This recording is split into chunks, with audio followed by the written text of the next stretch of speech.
Which other countries besides Pakistan has now assisted in this mediation efforts?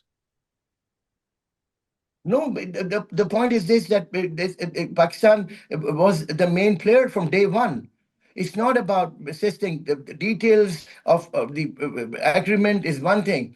The Pakistan was the main player for simple reason because of history and geography of Pakistan. And Pakistan was a reason in the room with Saudi Arabia. There was no other nation which was like Qatar was not in the room with Saudi Arabia, but they were in the room with Saudi Arabia, but they were not in the room with Chinese, who were the biggest backers as far as the import of oil from Iran is concerned. The Pakistan was in the room with them. Pakistan was convincing China. Pakistan was in the room with Turkish. One of the biggest friend of Pakistan is Erdogan. He was on board. Pakistan was with Egypt on board. Pakistan was Saudi Arabia. Mohammed bin Salman was also convinced. That's something big. Mohammed bin Salman was not convinced at all to attack Iran. He was not happy. The other friends in UAE, yes, they were interested to have this war. They were interested that the regime should be changed, but not Mohammed bin Salman. And therefore, Pakistanis had convinced Mohammed bin Salman, had convinced President Trump that the best way is not to flagrantly violate and increase the destruction of Iran. Therefore, they got the extension. After 40 days, they got the first ceasefire.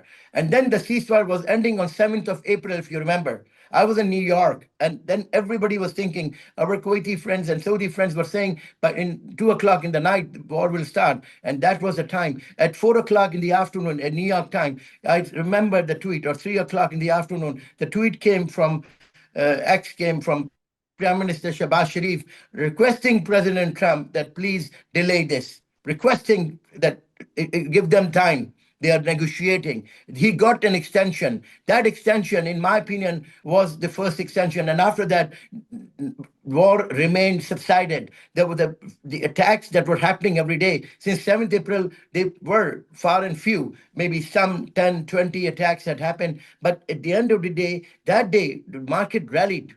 $5 trillion since then, $6 trillion since 7th of April 2025. And that is one of the biggest contribution. Then, as far as oil was concerned, why was Pakistan interested in this? Because Pakistan did it for the sake that their own economic interests were hurting. At the end of the day, Pakistan cannot afford to have a vacuum on their northern border, that is Afghanistan. Pakistan cannot afford to have a vacuum on its eastern border, the western border, which is Iran.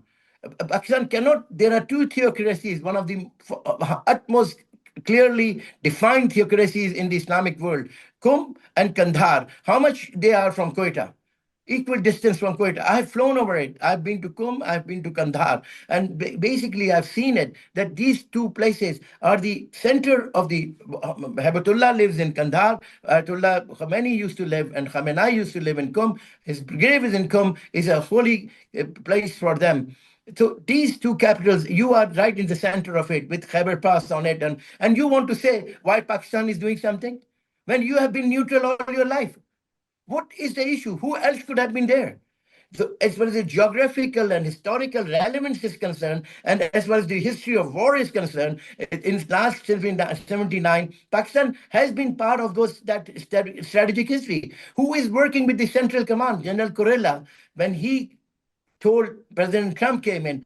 Don't you remember that there was talk about in February or March, President Modi, Prime Minister Modi went to President Trump, offered him $500 billion and of investments in his, as soon as he was sworn in. And there was Howdy Modi and Iqbal Abki Bari Trump. This is the kind of rapport he had. Who expected that in the first unofficial State of Union address, President Trump came out and said, sorry, I want to thank Pakistan, the only nation he named. And that was because of General Central Command.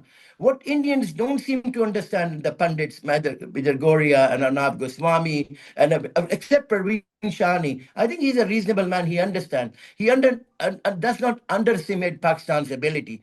And I'm not overblowing Pakistan ability also. What I'm trying to say, in Department of War, in Department of historically, this DNA of this nation by geography, by DNA, by Second World War, by First World War. They were part of the big wars.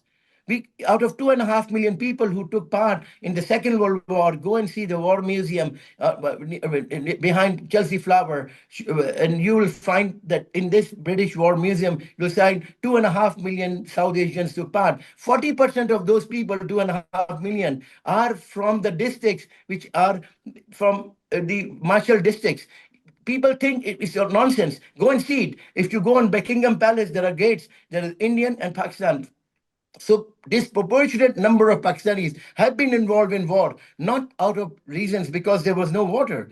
The canals came much later. These people were always mercenaries for the Mughals who were attacking, for anyone. They never used to bring armies from somewhere else.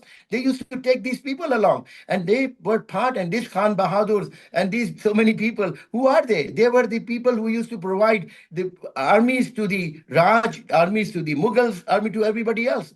Coming back to the point, we are a nation which has got in our DNA the ability to fight.